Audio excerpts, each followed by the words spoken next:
Fox 10 Gulfstream. This is Next Weather. All right, thanks for joining us here on Next Weather. I'm Chief Meteorologist Jason Smith, and we've got something neat to show you today, at least neat to me. And this is a really cool shot. So this is a very high resolution visible satellite picture from yesterday. This is the way things look on the Earth's surface, as if you were up on the International Space Station or something taking a picture of our area. And the thing you probably notice here, this is Mobile Bay here. There's Fort Morgan. This is Dauphin Island.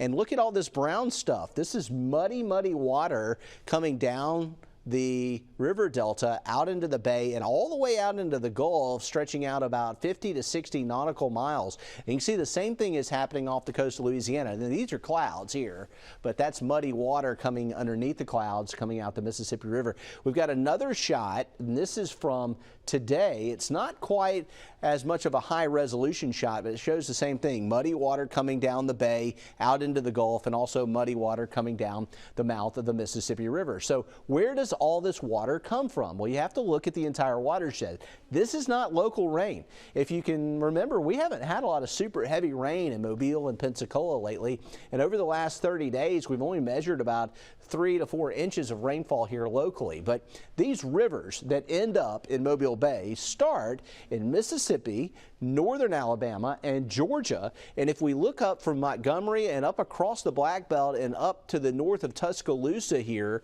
very high totals in the purple, around 10 to 15 inches, with some amounts a little higher than 15 inches.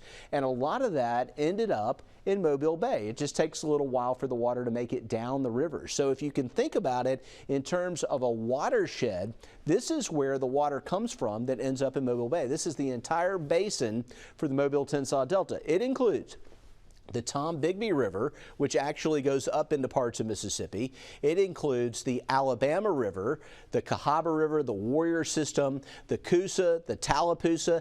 Those rivers, the Coosa and the Tallapoosa, their origins all the way up here around Rome, Georgia, way up to the north and east. So the water that falls here is what really influences the levels of the water that end up in Mobile Bay. And anytime we see the level at the Mobile River at Berry Steam Plant, this is the last river gauge before you get to Mobile Bay. When we see it up around 10 or above, that usually means that we have muddy water coming down the rivers that's going to go all the way out into the Gulf. And that's why the water can even get muddy down around Dauphin Island. You see the rise in the river and then the predicted fall. We think that by the weekend, the level will be back down around 7. Now, the water will still be muddy in the bay until early next week. Of course, lots comes down with that too. You see logs floating in the bay. Those could be navigation hazards. So just wanted to show you a little bit about why it's muddy on the causeway and out into Mobile Bay, and it's all about the rain that fell earlier this month upstate. Over the next 7 days, we are expecting to see a dry trend here, and our temperatures in the low 70s on Saturday and Sunday, mid 70s on Monday, upper 70s on Tuesday. So looks like we'll see more dry weather here and upstate. That should allow those rivers to fall. Thanks for joining us for Next Weather.